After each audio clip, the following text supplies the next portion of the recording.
Chapter 9, Exam of Life. I was woken up by a call from the creepy woman's assistant, who specified the time of the performance at the Passage Court and reminded me about the shocking way I should come.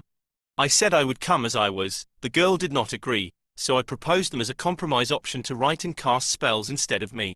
The girl was unsatisfied. She invited me to the creepy woman for face-to-face negotiations. The woman had my phone number, but apparently considered herself too cool to call me directly. I did not want to meet her again, so I asked the girl to tell the woman that I was waiting for her call. The woman called only on the eve of the performance and, barely hiding her anger, demanded to appear at least in a hat. Until recently, I was considered a trendsetter. I could afford to dress myself on the most expensive streets of Milan and Venice. Brother trusted no one but me to choose his clothes. I never wore the same evening dress twice. I gave it as a gift after going out in it. I could go for a walk and return home with diamonds, because butterflies were fluttering on a random ring, and I really loved butterflies. I always made spontaneous purchases because I had everything and did not need anything.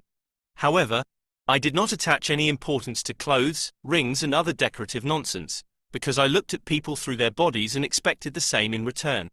The words of the creepy woman awakened in me the desire not to wash the time left before the performance and to take a bath in the garbage in order to appear at the Passage Court in the guise of a homeless person. Would it not be shocking? I never planned my clothes for the next day, dressing according to the mood of the morning.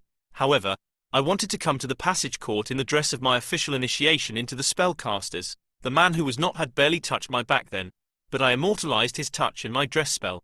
So I asked if it would suit him if I came to the Passage Court in that dress, and he answered, of course. Of course, I was very worried. Not about the casting of the spells at the Passage Court, the spells all written to him, because of him and for him. I felt nervous as everyone before meeting the person one loved. He would be there, nearby. He promised to come. The only person, the virtual presence of whom in my life kept me on earth. I came to the Passage Court to meet him. He was absent. The blue book with my spells, promised to be published, never came out. The girl kindly offered me coffee. I agreed. There were 10 minutes left before the performance. The creepy woman appeared with the same doll-like smile.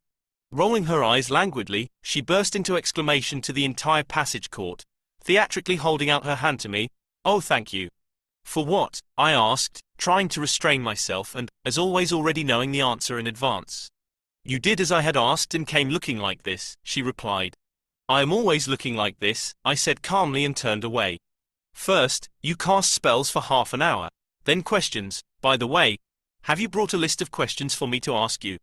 I wanted to dematerialize her. I could not stand the presence of the creepy woman in my personal space. It was uncomfortable for me to cast spells while sitting in their chair. Moreover, casting spells for half an hour without a break, as the woman ordered, was stupid. I got up and started as I should at that time in that place. He was absent. I was casting. He was absent. They were asking me questions. He was absent. I even managed to answer something and smile to all of them. Someone came up and asked to sign my white book. I signed automatically. Someone took a photo of me. I was already somewhere very, very far away. I was leaving. The girl asked me to stay for 10 minutes to wait for the flowers, which they suddenly thought of and decided to gift me. She promised coffee and ran away. There was no place to sit down. I had to settle, like a poor relative, on the edge of the aisle, where I was constantly getting in the way. People around were talking about something, but I did not hear them. Suddenly the man who was not, called and said that he had not managed to come because of something. I actually did not care why. I did not know what to tell him, or rather, there was too much to tell, and also I just wanted to see him. That potential meeting, I was looking forward to, and maybe the last one, looked like a ray of light. But someone extinguished the light, and the black tunnel of the void was absorbing me again. 15 minutes passed. I constantly got in the way to all of them walking back and forth. The coffee was never brought, although I reminded the girl of her promise. The black walls of the Passage Court seemed to be about to collapse. I could not stay there any longer. Some force pushed me out to run away. I was leaving. The creepy woman called out to me, but I did not stop, and she began to wail, "Are you leaving already? Why? What about the flowers? They are coming soon. I did not even think you cast like that. May we invite you again?" I nodded. The woman let me go, but the girl called, asking where I was. A good question, very appropriate. I did not know myself where I was then. The girl asked to come back for the flowers. I said it was a bad omen to return. What should I do with the flowers? She asked. Gift them to the woman, I advised. He did not call or write anymore. I was in a complete void, and there was nothing and no one to lighten the darkness. For 5 days I seemed to be dead. Someone performed automatic actions for me. I could no longer write spells, because, on the one hand, I had no strength left for anything at all. On the other hand, the one I wrote and cast them to did not need them. Automatically turning towards the subway on the outskirts of the city, I heard the sound of a message from Ray. It consisted of the question mark only. I am at Metro A. I answered and got in reply, 1 stop down, exit to the right. It was not interesting to me how Ray ended up in these area, but I was glad to see him after so many years. We were having dinner in silence until Ray broke it with a question on a sore subject. How does your brother do? Are you in communication with him? Almost not, I sighed.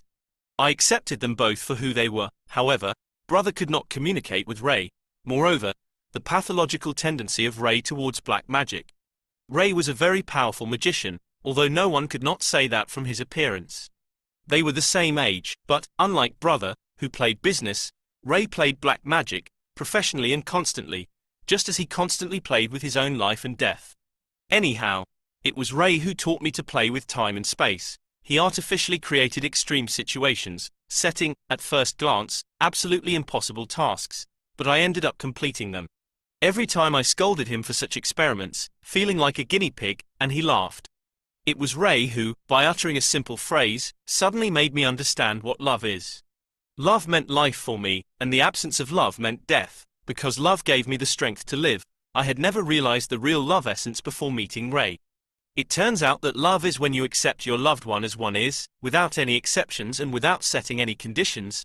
You accept and continue to love only for the fact that one lives in this world, to love just like that, and not for something. Let one be free, without limiting in any way.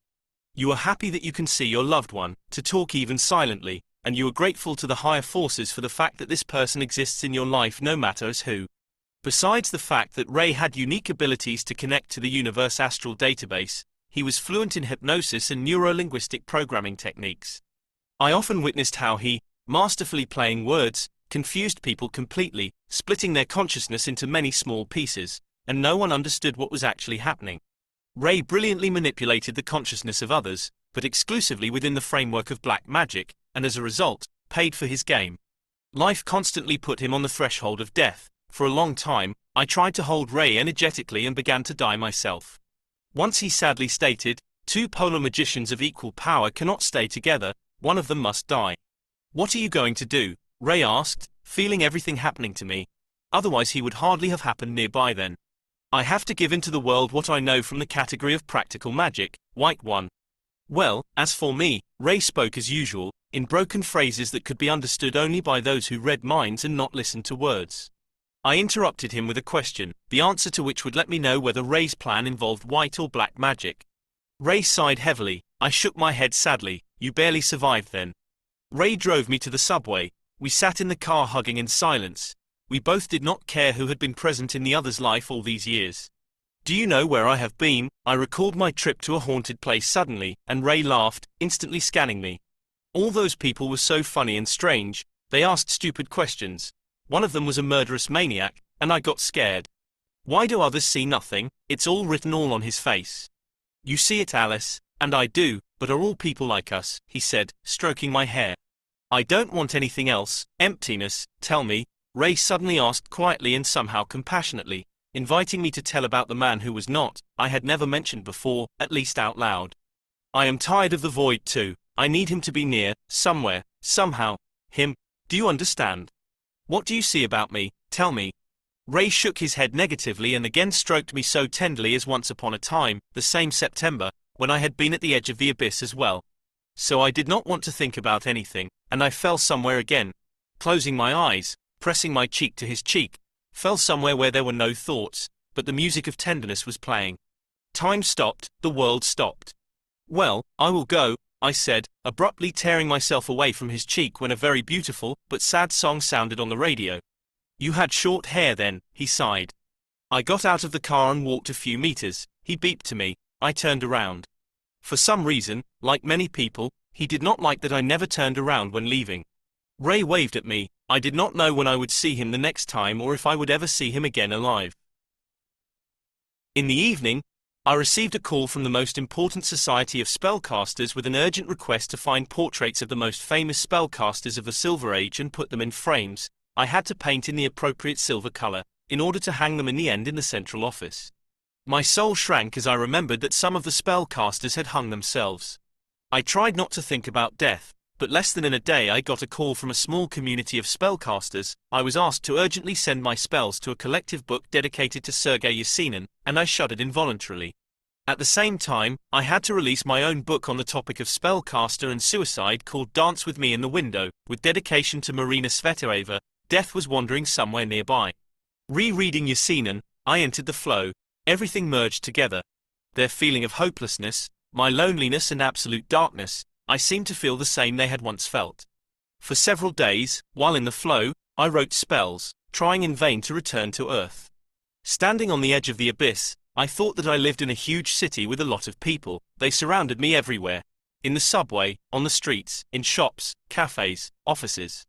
Like me, they were always in a hurry somewhere and often late, because sometimes one needed to stop and help someone feel not alone in a crowd of people in a big city. Just a few kind words were often enough for that.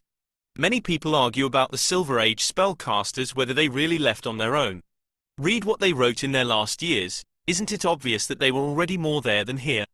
Death is always attracted by ourselves. If those nearby, instead of watching from the auditorium what was happening, had climbed onto the stage and helped those leaving to emerge from their dying state, their spells would have been different, and death would have gone away. Life can take everything away from people and put them on the edge of an abyss, but not everyone, hovering over the abyss, shows others what is going on in one's soul. At that moment, someone utters an unkind word, and another one is no more on the earth. They wonder why suddenly, but in fact, that word was the last straw of the patience. However, if there is at least someone nearby to support a person with simple human communication, please don't be late.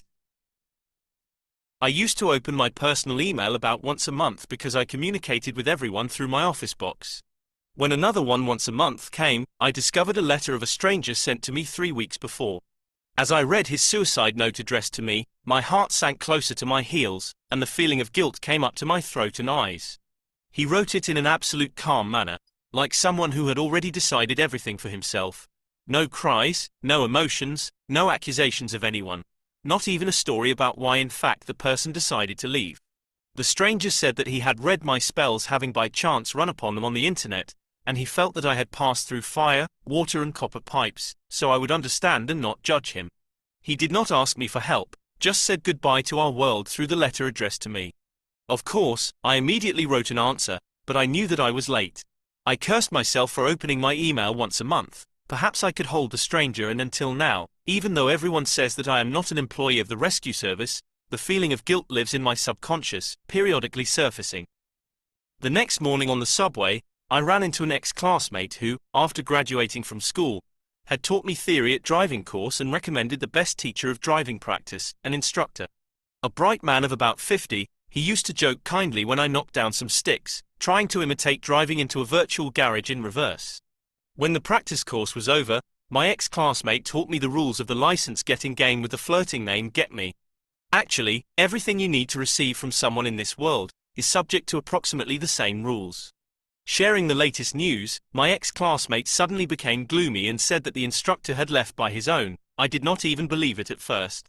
However, one day a girl incredibly similar to his late wife and with the same name, Elena, had come to him as a student at the driving course. She became a ray of light for the instructor. He explained to the girl what caused his reverent attitude, and asked to communicate with her sometimes in a purely friendly way.